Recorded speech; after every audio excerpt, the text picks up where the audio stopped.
Blood, known to the body as a delivery system of necessary life-giving nutrients. Known to the Egyptians as the river of life. Known to Dracula as a tasty snack.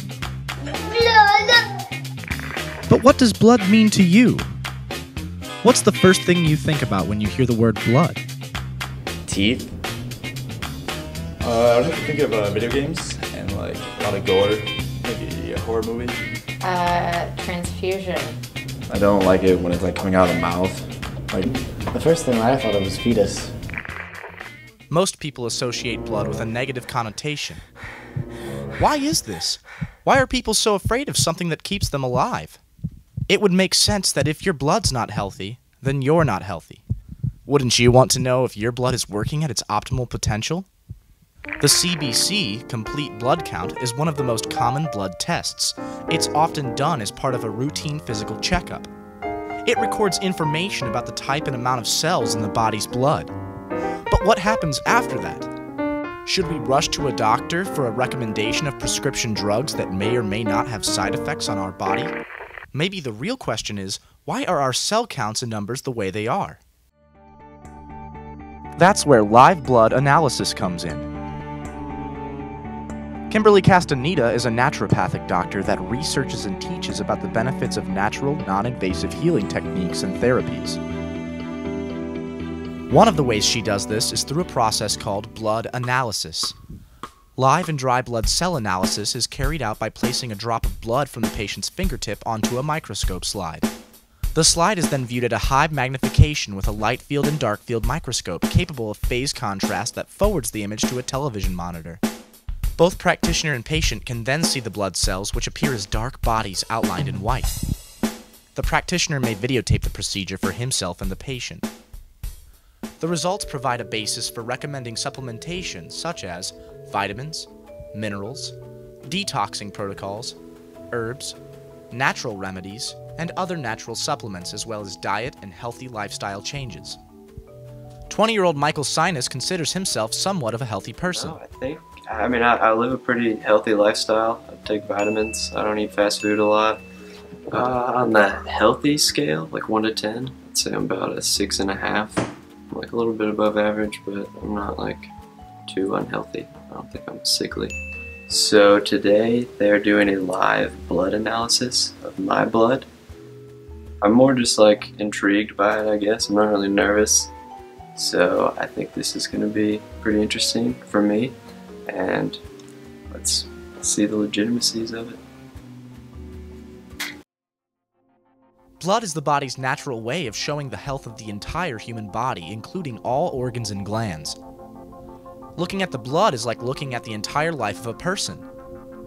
Let's see what Michael's blood tells us about him.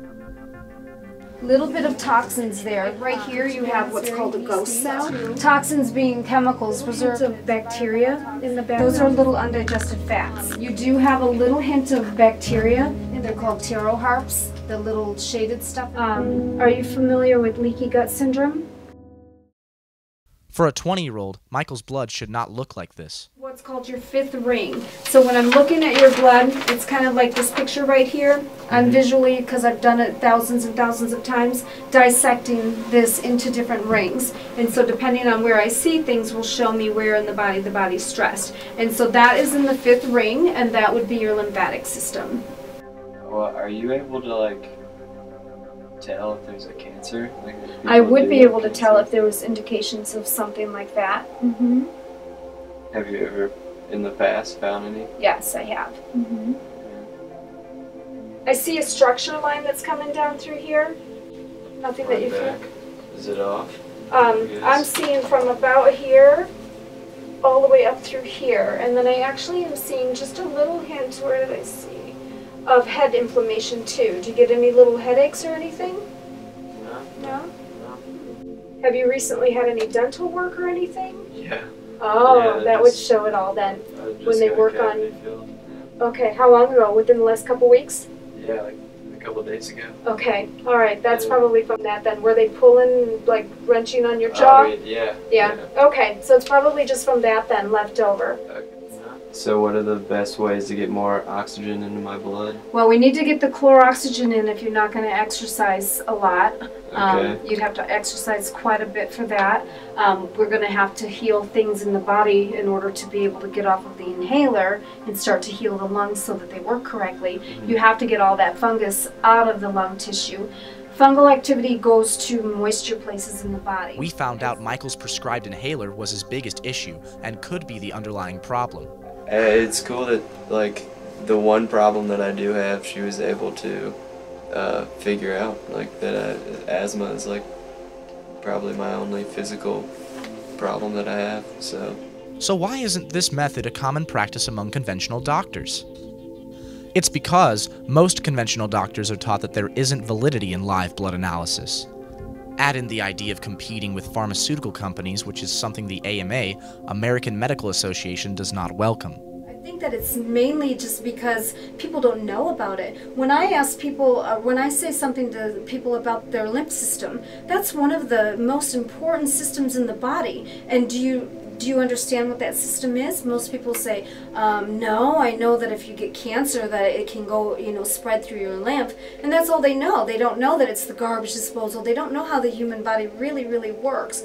I can't really say that there's anybody that has probably never walked in here and not gone out and told a handful of other people, like, hey, you got to do that, and that's why I stay booked for a couple months out, generally, because it is accepted. It wasn't very much in the beginning. When I first started, oh my goodness, was I scrutinized, but it would get exhausting because people would say, are you a witch? Are you, do you believe in God? Are you a witch? Do you go to church? Only been around, I was from a very small town of 2,000 people, so I'd only been around one other person really that I had been close to that had cancer. 3 months after doing chemo treatments, she passed away.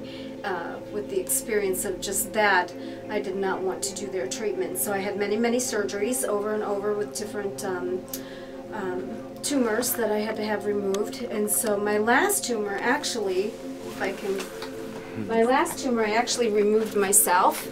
So it was a 10-day process. It's in the jar right there.